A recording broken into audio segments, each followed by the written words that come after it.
The governor, out of excitement, also wanted to visit the site. We didn't know he was visiting.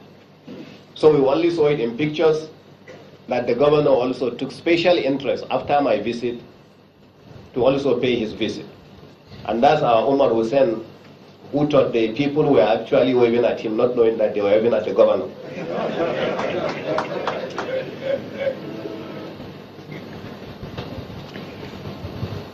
So that's the development that has already been done in the area. From what you can see, this is what Tunga has already turned out to. Because we started by constructing 7-kilometer road from the old Tunga to the site. And then after constructing the equipment, now we went ahead and actually, in fact, if we have sugar farmers here, a good one will say, with this kind of flat land and water, can I please construct a house at the middle of that farm so I can live there? So at the bottom of it, what you saw is after the rain started, I had to go for another visit.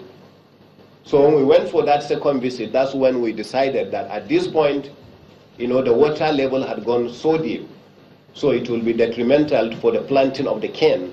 So we are going to continue with other operations, but the planting of the cane now comes in October. And that's the road that we have done. So the aerial view from what you can see from the sky is actually the land that we have already concluded. So that's the amount of work that has been done, and those are the benefits that are going to come to Nasarawa State, thanks to our chairman for his investment drive and his commitment, because the commitment is more towards the social impact that he is always talking about, rather than the profit making that we are doing from this business. And I thank you very much.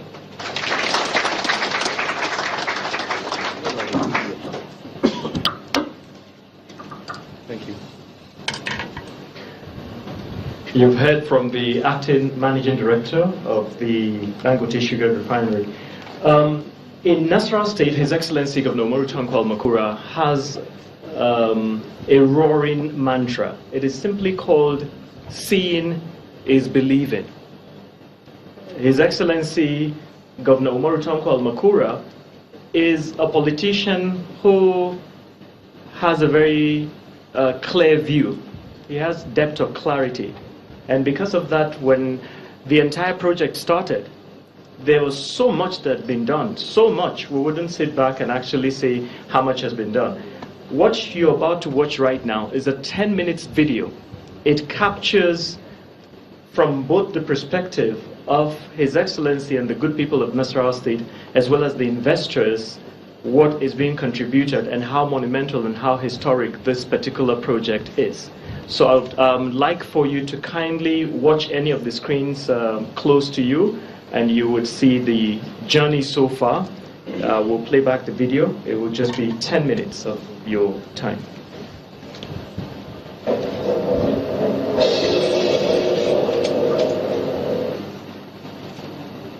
Sorry, it's a very unique hall that we're using.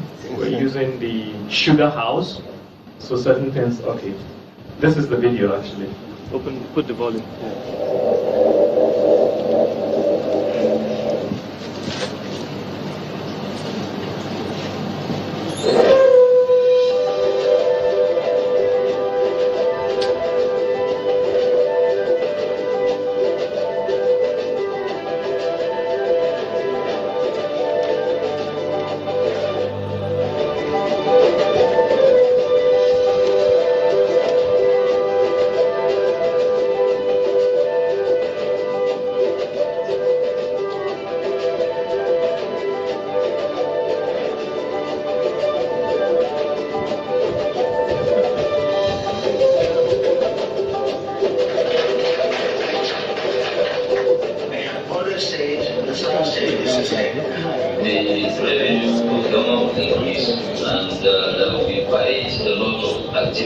The speed with which we want to develop this state has far been increased in terms of velocity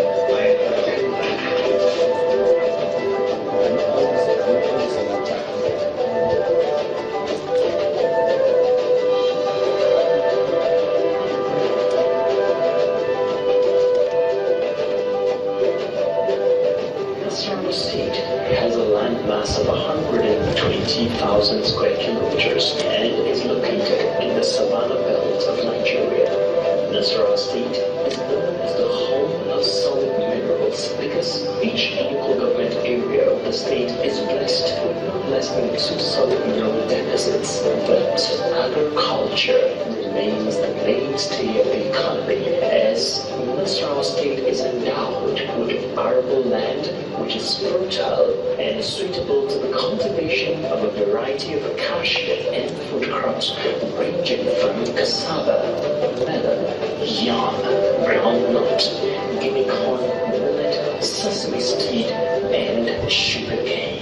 Look at the agricultural potentials of the state. Now Nasarawa state is partnering with conglomerates and entrepreneurs are interested in large-scale farming. And the matter of it all is the emergence of Dangote. With this policy, Dangote has found Nasarawa state to be conducive not only for its activities, but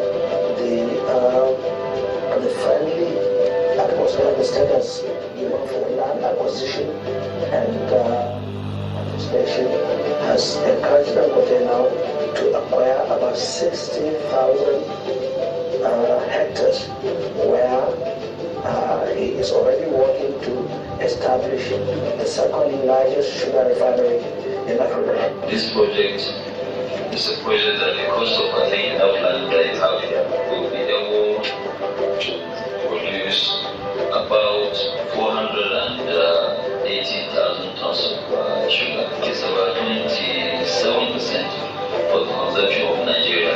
And this project will cost almost about $700 million. He's going to spend over $200 billion in the Nasarawa state.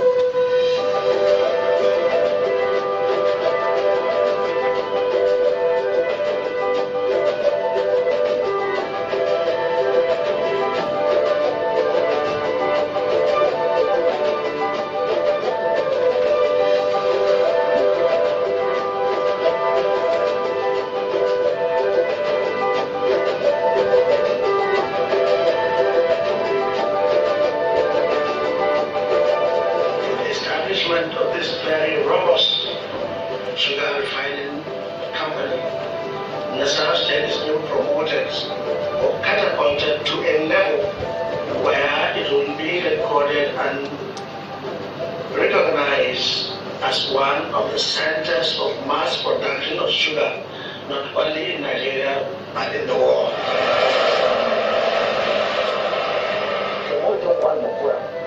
The businessman clearly sees and is still seeing what we stand to benefit. That is why it's fast tracking. That is why it's facilitating. It's giving no space for any clock on the way of this project. I was asking, what is the enthusiasm and happiness, excitement about this? In quotes, this is my personal project, this is my personal investment. I will be primitive if I do not open out to embrace this very rare opportunity. Actually, this is going to be the largest sugar plantation in the entire West Africa. The entire West Africa, we actually don't even produce 250,000 tons.